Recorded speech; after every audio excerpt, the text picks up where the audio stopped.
Okay guys, ngayon magluluto ako ng penne pasta. Ito ang aking mga ingredients. Okay. Itong butter, kalahati lang ang ilalagay ko. Okay. Ito yung pasta. Yung sauce na gagamitin ko. Lalagyan ko siya ng banana ketchup, parsley flakes, at syempre ground pepper. At ang gagamitin kong instead na ground beef, ang gagamitin ko is Italian sausage, hot. So ito ay maanghang. Okay? Mayroon din silang sweet or yung mild. Pero pinili ko itong hot at susubukan ko naman kung talagang spicy siya. Siyempre, naghiwa na ako ng onions, garlic, at saka mushrooms. Okay, so tara na guys. Magluto na tayo. Okay? Kaya nga pala, bago ako mag-umpisang magluto, isa-shoutout ko muna ang aking mga kaibigan. Okay? Isa-shoutout ko si Joshua. Every time na gagawa ko ng video, gusto ko i-shoutout ko siya palagi. Okay, kumusta ka na dyan, kabsat? Si Pinoy Vlogger sa Amerika.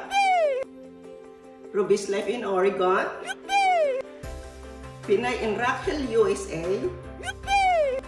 Mami Nancy's Life in America. At si Igorota ako sa Kuwait. Yan, sinoutout na kita. So, sa susunod naman na vlog ko, isa-shoutout ko din yung ibang group. Okay? So, maraming salamat. Tara na, magluto na tayo. Okay, mainit na yung palayok. Lalagyan ko siya ng olive oil.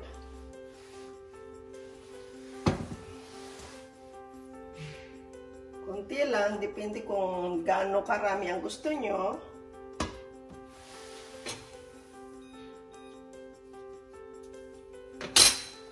Ito naman yung water. Nagpapakulo na ako para doon sa penne pasta or penne noodles.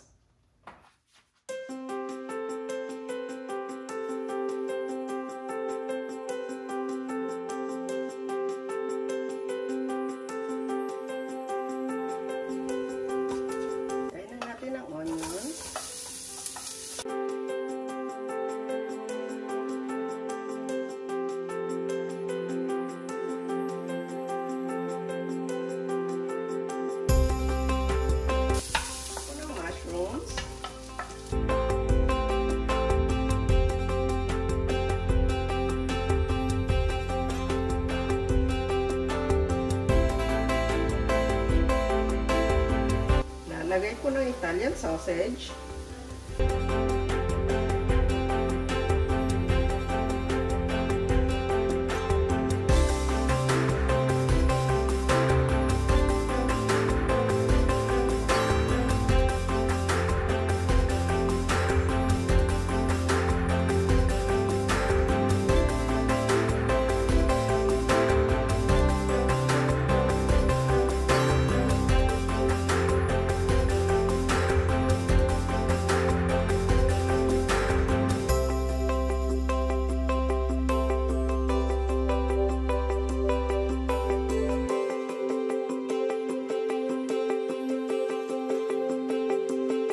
Kumukulo na rin yung aking water para sa aking noodles. Lagyan ko ng konting olive oil.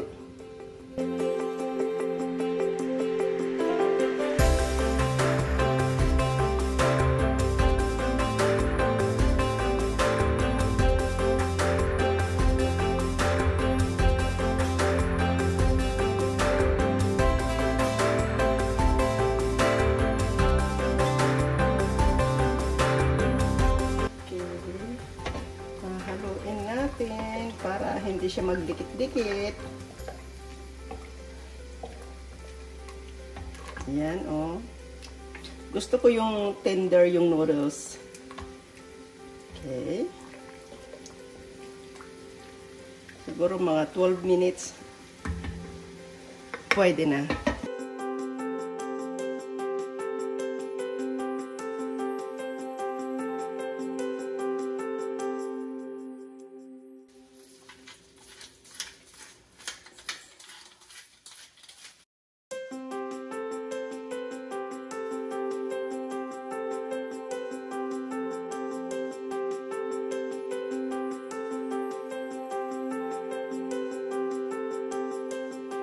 Lalagay ko na rin yung butter.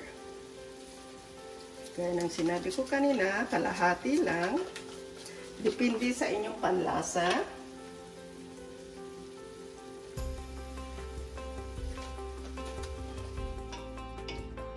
Kaya ko nilagyan ng butter kasi masarap siya.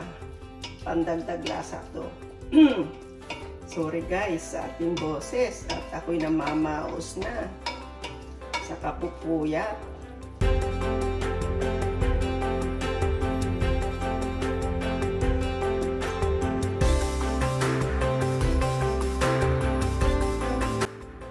Lalagyan ko pala siya guys ng paprika para pandagdag lasa din.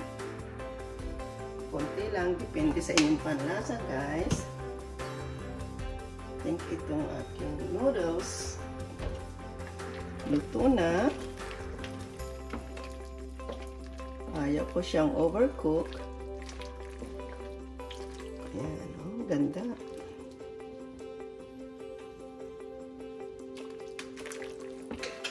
Nalagay ko ito lahat.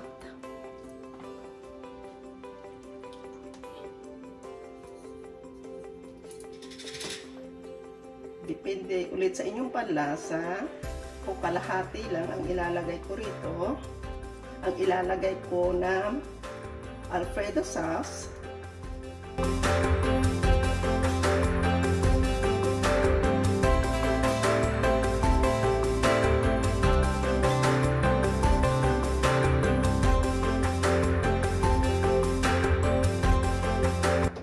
So, isang box nilagay ko lahat. So, nilagay ko rin itong 1 jar ng vodka sauce. Kalahati nitong garlic Alfredo sauce. Nilagay ko na rin ang banana sauce from Jufran. Yan. Ang ganda ng magiging kulay ng sauce. Okay.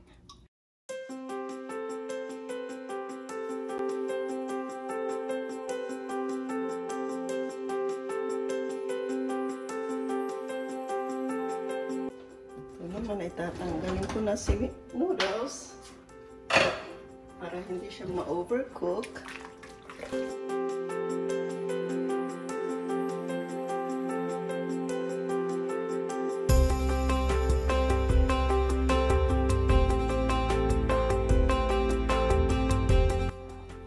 Okay.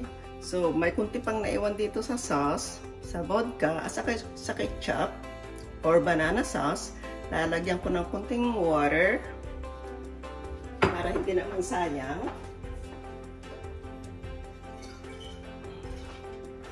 Okay, so nilagyan ko ng kunting water.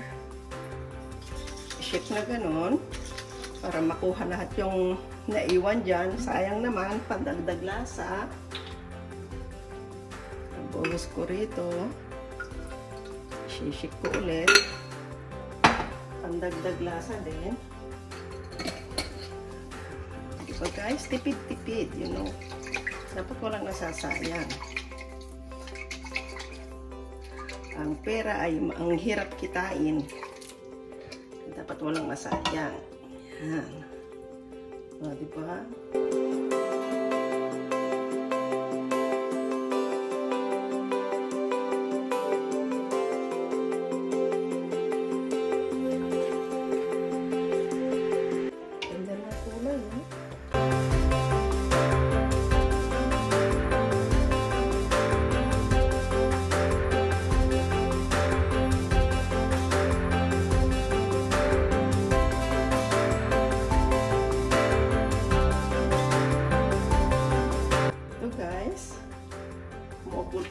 Kumukulo na yung sauce.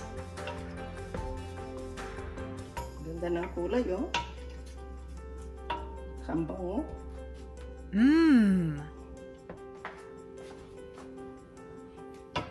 Guys, oh. Oh, di ba? Ang ganda ng kulay. Wow! Okay.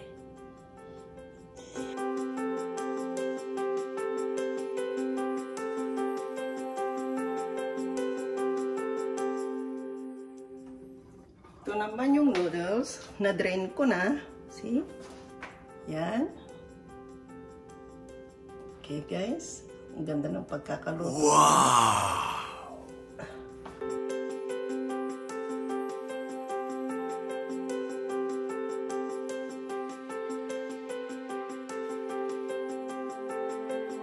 Pwede na. Luto na ang sauce. Lalagyan ko na yung parsley.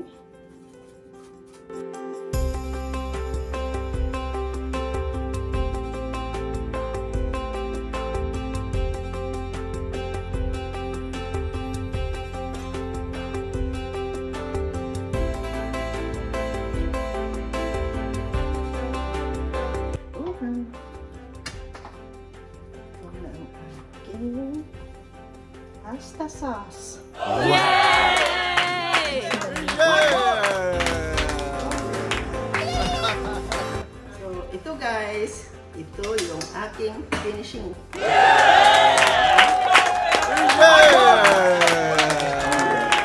Nalagyan ko na siya ng parmesan.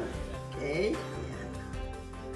Tapos, nag-toast din ako ng bread dahil nga ayaw kong lumabas para bumili ng garlic bread. So, sliced bread with butter at saka konting parmesan cheese. Okay? So, tingnan nyo naman. Guys, kung o-orderin mo to sa labas, mahina ang $15. Diba? Dahil ako ang nagluto, good for 5 people na sa isang family, mga siguro less than $20 lang ang aking nagastos. O, diba? So, tipid-tipid lang. Maraming paraan para tayo makatipid kung gugustuhin natin. Diba, guys? So, halina kayo. Kain na tayo. Okay.